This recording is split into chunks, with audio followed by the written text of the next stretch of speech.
What's up, people of the Shralp? Welcome back to Shralp Stories. Thanks everybody for tuning back in. It's been an eventful couple weeks over here. We released last week the backstory of Uncle Colty, aka Colton Sullivan, aka myself,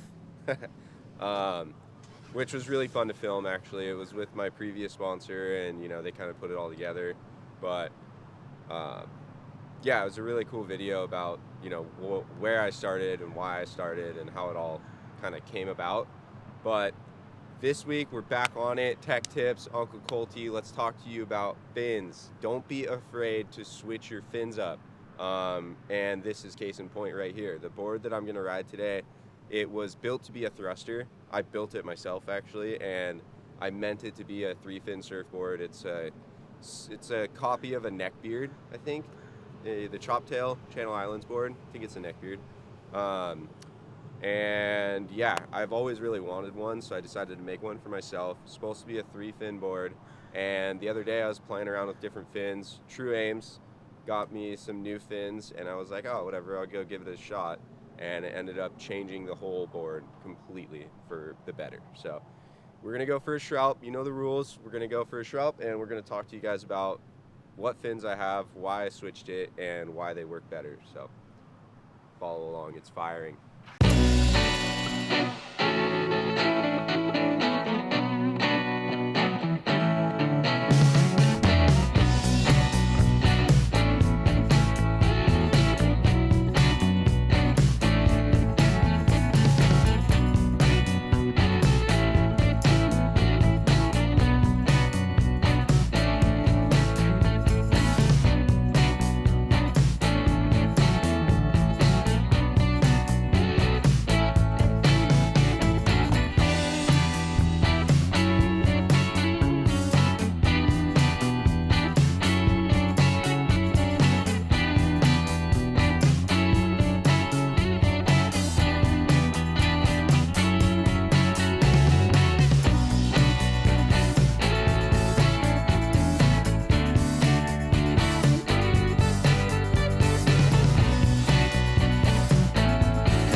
What's up? That was a pretty successful Shralp. Had a lot of fun. I dropped my board off at home actually, so I am using Connor's board for example because it is actually the exact same board, just a different maker. The other one was made by me. But it's still a chop tail, Channel Islands neckbeard, and that was exactly what I was trying to copy. So chop tail, you know, rounder outline, flatter rocker. This one's XTR, so it's got the carbon strips and, you know, the whole deal, but basically the same premise. Now, what I kind of wanted to bring up was why it's so important to change your fins, to try different stuff. Just like Connor has right here, when I made that board, I intended it to be a thruster. It was made, in theory, it was made to be a thruster. This board too. Now, what I saw when I looked at it, you know, you see Dane Reynolds rip them, you see people like that rip them, and they're like riding a 3-fin setup. But if you look at it, cut a fishtail into this, right? Cut a big swallow, you pretty much have a fish, like a high performance fish. Now, with this extra foam in the back, it doesn't really do that much other than allow you to put your foot further back on the board. Now, what's the difference between a fish and a high performance shortboard? The amount of fins you have on it, right? So a fish, you'd have twin fins that are probably like right there-ish, somewhere like that, you know, where my hand is. So my thought was like, all right, well, it worked well as a thruster. It was fun. I liked it a lot, actually. But then I had these new fins from True Ames. They were a twin with a trailing fin, and I was like, why not just chuck them in the board and see how they go? So I threw it in the board, and the thing was exponentially better as a twin with a trailing fin than it was as a thruster. It loosened it up, it made it more lively, it made it turn better. It still had plenty of drive, because sometimes twin fins lack drive when you go from a thruster. Still had plenty of drive. Everything just got a little bit better. Got a little faster, got a little happier, I like to say. And that's case in point. Change your fins. Even if you're changing from thruster templates to another thruster template, do it. I'm highly recommend it. Like the Timmy Patterson thruster template from True Ames isn't going to have as much rake. The tip of it isn't going to be as far back. It'll be more round here and also a little bit shorter. This is like a pretty tall, pretty raked back fin. It's the Geordie fin from Futures.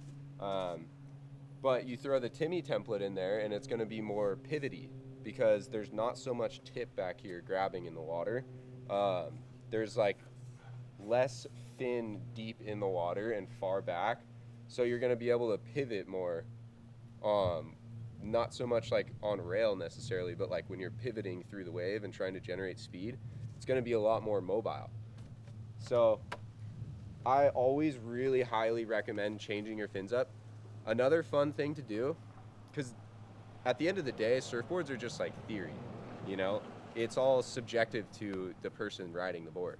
One thing I really like to do is I'll take fins pretty similar to these, and then I'll take a smaller fin, like a Timmy Patterson template, in like a medium. I ride larges. So large side fins, and then a medium trailing fin, and it'll really loosen it up. So without doing the twin with the trailing fin, it's like a twin with the trailing fin, but a little bit less extreme. So play around with it. Have some fun. It's all theory. Don't take it so serious. It's not cut and dry. Get weird. I promise it'll work. If it doesn't, let me know. But for me, it's always worked. For my friends, it's always worked as well. We've always been very experimental with our surfboards, let alone what fins we ride too. So I definitely suggest giving it a go, and try some different boards too. I know it's hard because, you know, fins cost a lot of money and surfboards cost a lot of money too, but there's places like Use Surf, if you live down here in San Clemente, that they demo fins. So you can go in there and demo, I think it's $5 for 5 days, 5 fins or something like that, and you can try out 5 different sets of fins and see how they go. I don't know if they do it nationwide yet, but you know, you can always go and try to find used fins from somewhere, you know, whether it's OfferUp or something like that. They might be cheap. But, you know, if they have a little chip in them or whatever, it's not the end of the world. Like, I ride boards that are so smoked, like broken, literally broken, and still surf them, and they still work plenty fine. So go try some new stuff. Go have some fun. Surfing's all about fun. Don't take it so serious. Don't be weird. And switch your fins. I promise you'll be so stoked. And also, we have a Shralp Stories training camp coming up this weekend, actually, at Lowers, Uppers, Trestles, I don't know, Trestles somewhere. wherever's firing. We change it up all the time. So it's kind of subjective to that day. We will get in a text message thread, and we'll all go over and be like, hey, this wave looks really sick. Let's go here. And then we'll all meet there. So, yeah, sign up for that. The spots are filling up really quick. We only got 2 more spots left right now. So get on it before it's too late, because you're going to wish you did. The next camps that we're going to be doing aren't until, after probably mid-September, it seems like. So get on it before winter comes. Once winter's here, we're going to switch it up and go to different locations. We like to do it based on where it's going to be good during the swell direction, the winds generally, and, you know, weigh all of our options so that we can make it as fun as possible for everybody. So get on the Shralp Stories website. It's in the bio. Go check out what we have to offer. And we don't forget the Nicaragua trip. Spots are filling up on that one too. Everyone's really psyched on that trip. We got massages, steam rooms, ice baths, cold plunges, private chef, housing paid for. Freaking, dude, the list goes on and on. It's going to be insane. So only thing you got to buy is your ticket, your plane ticket, and that's it. Right now, I was looking today, the plane tickets are $200. So get on it, because it's going to be really fun. And yeah, just get on there and send me an email. We can talk. We'll figure it out. We'll make it happen. Let's get it. All right, get off YouTube. Go Shralp. It's firing. I'll see you guys next week. Oh, and shop Racetrack, because we love you.